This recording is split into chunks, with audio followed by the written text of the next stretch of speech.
하나님은 한 민족을 불러 자기 소유로 삼으시고 그들을 통해 세상에 자신의 영광을 계시하려 하셨습니다. 그런데 이 백성들이 자기 사명에 도취되어 하나님을 기쁘시게 하기보다는 서로를 감동시키려고 애쓰며 살아가고 있었던 것입니다. 하물며 이들은 자기들을 백성으로 삼으신 하나님의 아들이 자기 땅에 오셨는데도 불구하고 맞아들이지 않았던 것입니다. 이에 대하여 예수님이 그들에게 주신 공개적인 꾸지람이 오늘 본문의 내용입니다. 5장 39에서 40절입니다. 너희가 성경에서 영생을 얻는 줄 생각하고 성경을 연구하거니와 이 성경이 곧 내게 대하여 증언하는 것입니다. 그러나 너희가 영생을 얻기 위하여 내게 오기를 원하지 아니하는도다. 성경의 목적은 그리스도를 알게 하는 것이며 성경 가운데 있는 예언이나 역사, 교훈은 그리스도를 증거하고 있는 것입니다. 그 당시 유대인들은 성경을 열심히 연구하며 그 성경 안에 영원한 생명이 있다고 생각하였고 랍비들은 성경의 문자를 구원의 수단으로 기계적으로 사용하였다고 합니다. 그러므로 성경의 참된 가치는 예수님에 대해 증언하는 것입니다. 유대인들은 열심히 성경을 연구했지만 구약 성경이 영생을 주시는 분으로 가리키고 있는 예수님을 믿고 받아들이지 못한 것은 그들의 그릇된 편견과 교만 때문이었던 것입니다. 5장 41에서 42절입니다. 나는 사람에게서 영광을 취하지 아니하도다. 다만 하나님을 사랑하는 것이 너희 속에 없음을 알았노라.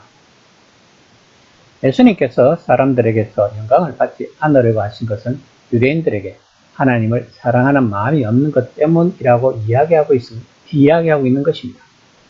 유대인들은 엄격한 율법 준수와 전통적 교의 또는 성경 지식을 자랑했지만 하나님을 사랑하지도 그리스도를 받아들이지도 않았던 것입니다.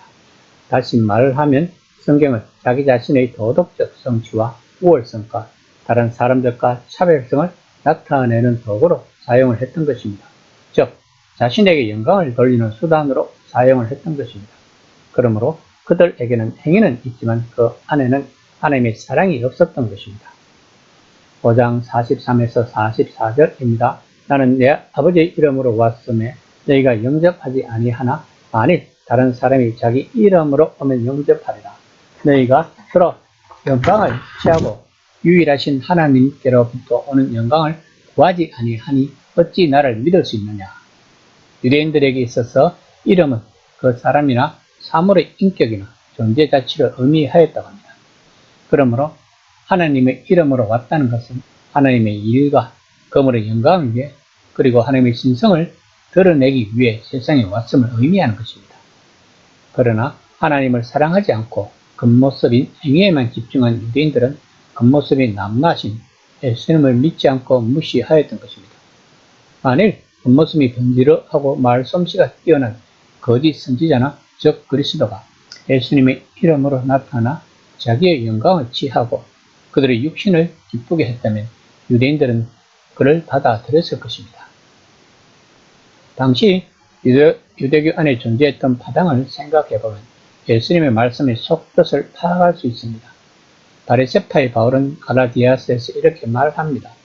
내가 내 동족 중 여러 영갑자보다 유대교를 지나치게 믿어 내 조상의 전통에 대해 더욱 열심히 이었으나 고 갈라디아서 1장 14절에서 말했습니다. 이들은 누가 더 열심히 있는지에 대한 경쟁이 있었던 것입니다. 바울은 자신이 경쟁에서 꼭대기에 있었다고 말하고 있습니다. 그 경쟁의 핵심이 성경인 것입니다. 즉 성경을 통달하여 철저하게 알고 지키고 있음을 보여주라는 것입니다. 하지만 하나님은 감동하시지 않는다고 갈라디아서를 비롯한 여러 곳에서 바울은 선언하고 있습니다. 왜냐하면 이들은 하나님에게 영광을 돌리지 않고 자신들에게 영광을 돌리고 있기 때문인 것입니다.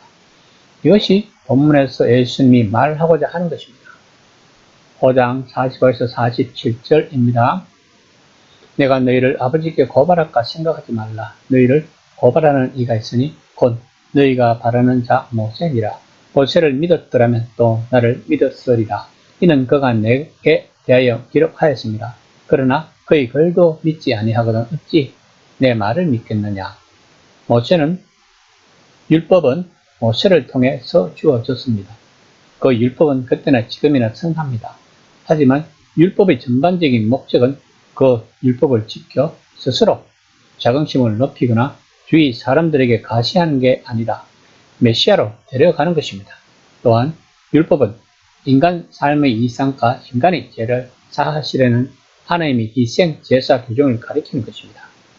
그렇게 해서 인간들이 얼마나 성공적으로 율법을 전부 성취했는지 자랑하게 하려는 것이 아니라 세상 죄를 없앨 하나님의 어린 양을 가리키는 것입니다.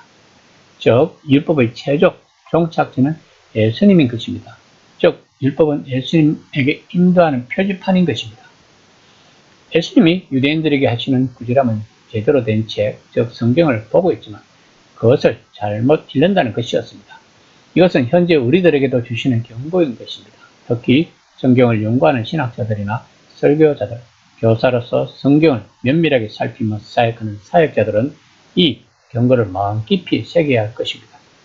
현재에서도 많은 사역자들은 자신의 지식과 지적, 능력을 이용하여 동료들이나 교회 사람들 가운데서 지위와 평판을 뽐내고 싶어 하고 있는 현실입니다.